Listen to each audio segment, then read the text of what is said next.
মালাটা নিয়ে এসো।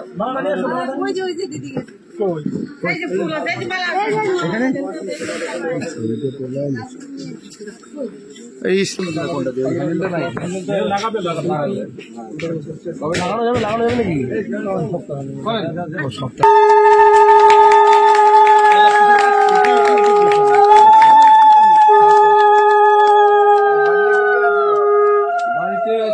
বাড়িওয়ালা আর আমি দুজনে থাকি। দাদা অ্যাকচুয়ালি এই মেশিনগুলোর অ্যাকচুয়ালি ফ্যাব্রিকেশন হয় হচ্ছে হাওড়ার একটা ফ্যাক্টরি। এবার এখানে লোকাল বলতে গেলে এখানে মালদা ছাড়া আমরা কোনো ভেন্ডার পাইনি। মানে এই টিপিক্যাল মেশিনের আমরা ভেন্ডার পাচ্ছি লোকালি মালদা। এবার মালদা থেকে আমরা সেই কারণে এটা কিনেছি আর কি। এবার এখানটাতে লোকাল কোনো ভালো যেগুলো ঠিক করতে হবে সেগুলো তাহলে এখানে কোথায়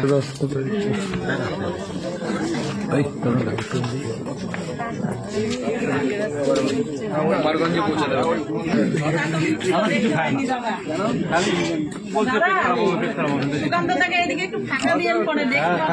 আমাদের অতিথি মানুষ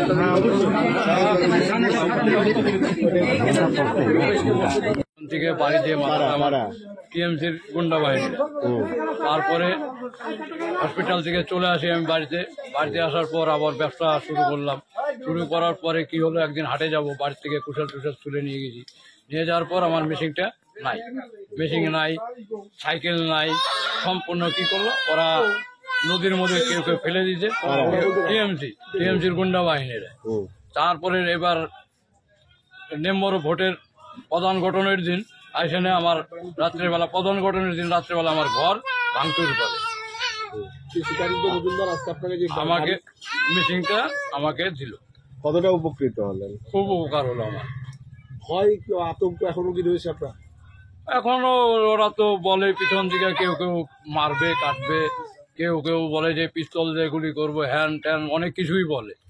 নিরাপত্তাহীনতায় ভুগছেন? হ্যাঁ, ওই অবস্থাতেই চলাফেরা করতেছি।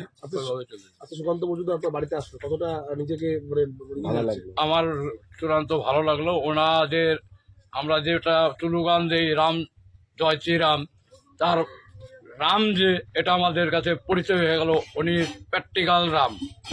এবং কি দিল?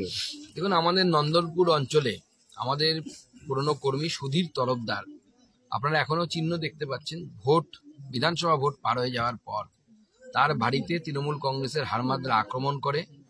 সেই বাড়ি ঘরে এখনো দাওয়ের কোপ আপনারা দেখতে পাবেন।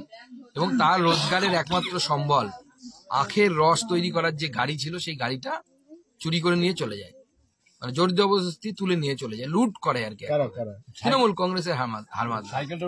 এবং নদীতে সাইকেল ফেলে দেয়, এরকম বিভিন্ন ধরনের অত্যাচার হয়।